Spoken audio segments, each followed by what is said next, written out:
Untuk orang normal, biasanya setiap tindakan dan keputusan ditentukan oleh dirinya sendiri. Tetapi, bagaimana jika setiap tindakan itu ditentukan oleh orang lain atau identitas lain yang ada dalam dirinya, yang masing-masing memiliki hak untuk mengatur dirinya?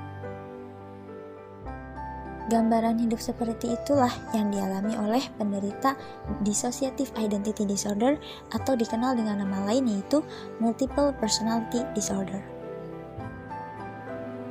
Nah, apa sih dissociative identity disorder ini atau multiple personality disorder ini? Bagaimanakah gejalanya dan apakah penyebabnya? Penasaran? Yuk simak video penjelasan kita berikut ini. Assalamualaikum warahmatullahi wabarakatuh.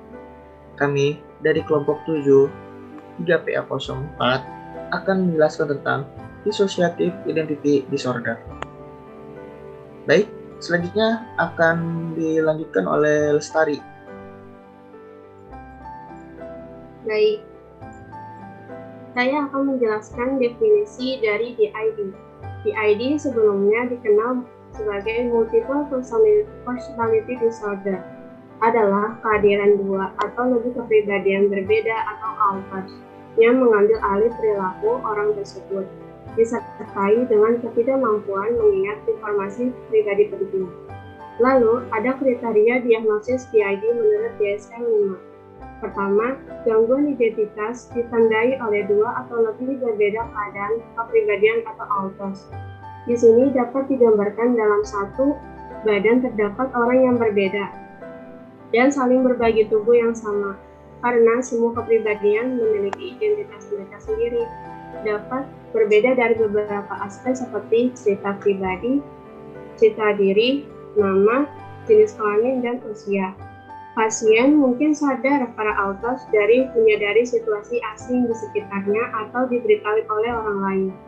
Kedua, kesenjangan dalam panjang peristiwa berulang setiap hari, informasi pribadi penting, dan peristiwa traumatis yang tidak konsisten dalam kelupaan biasa. Ini terjadi karena ketika para alters mengambil alih tubuh kepribadian utama, maka kepribadian utama itu tidak akan mengingat apa yang terjadi sebelumnya. Itulah mengapa ada kesenjangan dalam panjang peristiwa. Keempat, gangguan ini bukan bagian dari normal dari praktik budaya atau keagamaan yang diterima secara luas, seperti kesurupan atau trans. Kelima, gejala ini tidak disebabkan oleh efek fisiologis suatu zat, seperti pingsan atau kaca perilaku selama keracunan alkohol, atau kondisi medis lain, misalnya serangan parsial yang kompleks. Selanjutnya akan dijelaskan oleh teman saya, Iit. Selanjutnya ada gejala DID. Yang pertama ada kebingungan identitas atau perubahan identitas. Penderita kepribadian ganda memiliki dua atau lebih kepribadian di dalam dirinya, yang satu sama lain berbeda atau bahkan bisa bertolak belakang. Salah satu kepribadian bisa mengambil alih kontrol tubuh dan pikiran penderita kapan saja, dan biasanya dipicu oleh situasi tertentu ketika penderita merasa stres, takut, atau marah. Dalam istilah psikologi, kepribadian ini disebut sebagai alter ego. Saat alter ego mengambil alih kesadaran, penderita akan menjadi pribadi lain dengan nama, usia, jenis, atau sifat yang berbeda. Bahkan, tidak menutup kemungkinan penderita akan merasa dirinya adalah sebagai hewan. Selanjutnya ada individu merasa menjadi pengamat pribadi. Yang dimaksud adalah individu dapat mengetahui dirinya memiliki kepribadian lain jika salah satu alter mengizinkan kepribadian utama mengetahui keberadaannya. Selanjutnya ada mengalami hilang ingatan pada periode tertentu. Penderita kepribadian ganda seringkali mengalami amnesia atau tidak ingat pada peristiwa tertentu di masa kecil atau masa remajanya, terutama kejadian yang membuatnya trauma. Penderita kepribadian ganda bisa tidak mengingat bagaimana ia berada di suatu tempat atau menemukan suatu benda tetapi tidak tahu bagaimana benda tersebut bisa berada di situ. Penderita juga seringkali tidak ingat sesuatu yang pernah diucapkan atau dilakukannya. Penderita kepribadian ganda umumnya akan mengalami gangguan atau kesulitan yang sering dalam kehidupannya sehari-hari akibat gejala-gejala tersebut. Selanjutnya dan yang terakhir ada mengalami gejala depersonalization dan derealization. Depersonalization, kondisi di mana individu merasa bukan dirinya atau merasa kehilangan dirinya. Selanjutnya ada derealization, kondisi di mana individu merasa dunia seakan tidak nyata atau erat kaitan dengan sensori. Gangguan umumnya muncul pada usia remaja, dimulai tanpa ada tanda, tiba-tiba dan tidak disadari. Terjadi dikarenakan dipicu situasi-situasi yang membuat seseorang stres. Gejala secara lainnya menunjukkan depresi, keresahan, penyalahgunaan obat-obatan, mencederai diri sendiri, memiliki kecenderungan bunuh diri, dan ketidakmampuan mengatasi stres emosional. Selanjutnya ada faktor pengalaman yang luar biasa atau peristiwa kehidupan yang traumatis. Hingga saat ini tidak diketahui secara pasti penyebab kepribadian ganda dalam diri seseorang. Meski begitu, ada banyak faktor yang memicu terjadinya gangguan ini, seperti pengalaman traumatis, terutama di masa kecil. Pengalaman traumatis yang dimaksud dapat berupa penyiksaan, kekerasan fisik, atau emosional. Selanjutnya ada sedang terjadinya pelecehan atau memiliki pengalaman dengan pelecehan seksual. Pelecehan seksual karena pengalaman tersebut sangat buruk.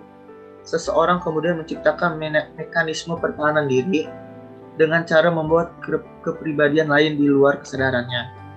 Hal ini bertujuan untuk membuat mereka lepas dari rasa trauma hebat yang dialami.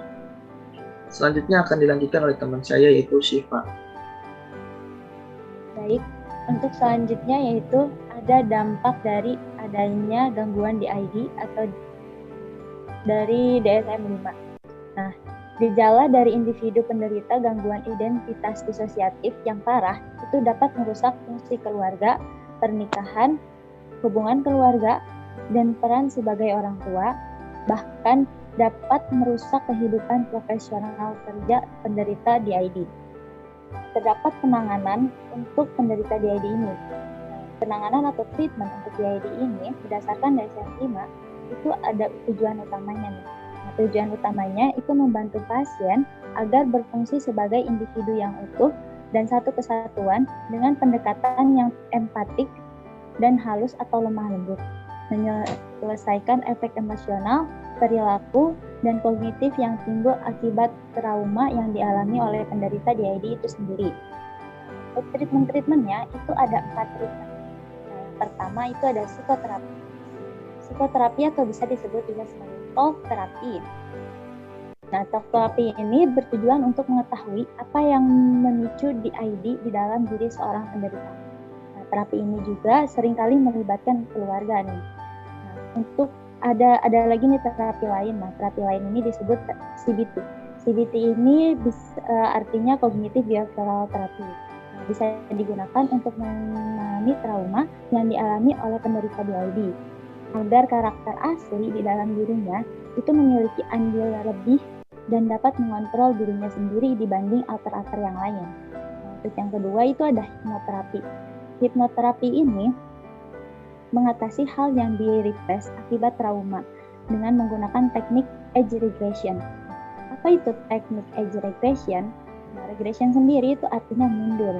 Age itu artinya umur. Dan hipnotik itu berasal dari kata hipnosis. Jadi, hypnotic age regression adalah proses membawa klien mundur menyusuri garis waktu di dalam pikirannya yang dilakukan dalam kondisi hipnosis yang mendalam. Untuk selanjutnya yang ketiga ada terapi tambahan atau adjunctive terapi. Nah, adjunctive terapi ini bisa disebut juga dengan art terapi atau music therapy yang digunakan untuk memungkinkan pasien merasakan dan mengekspresikan emosi mereka, pikiran, atau bahkan pengalaman mereka yang tertutup akibat pengalaman-pengalaman trauma yang dialami oleh penderita. Nah, yang terakhir yaitu ada farmakoterapi atau disebut juga sebagai medikasi. Nah, farmakoterapi ini menggunakan obat antidepresi atau antidepresan untuk mengatasi komorbiditas seperti anxiety dan depresi. Nah, bukan semata-mata untuk mengatasi gangguan DID itu sendiri. Jadi, untuk obat antidepresi ini digunakan untuk meredakan anxiety dan depresi yang dialami oleh penderita DID itu. Teman-teman, perlu diingat bahwa tidak untuk mendiagnosa sendiri. Apabila kalian atau seseorang yang kalian kenal mengalami gejala-gejala gangguan mental dan penyakit jiwa, silakan konsultasi dengan ahlinya, seperti psikolog dan psikiater, agar mendapat diagnosis yang tepat dan masalahmu tertangani dengan baik. Terima kasih dari kelompok kami. Mohon maaf apabila banyak kesalahan dan salah-salah kata. Billahi taufiq wal hidayah. Wassalamualaikum warahmatullahi wabarakatuh.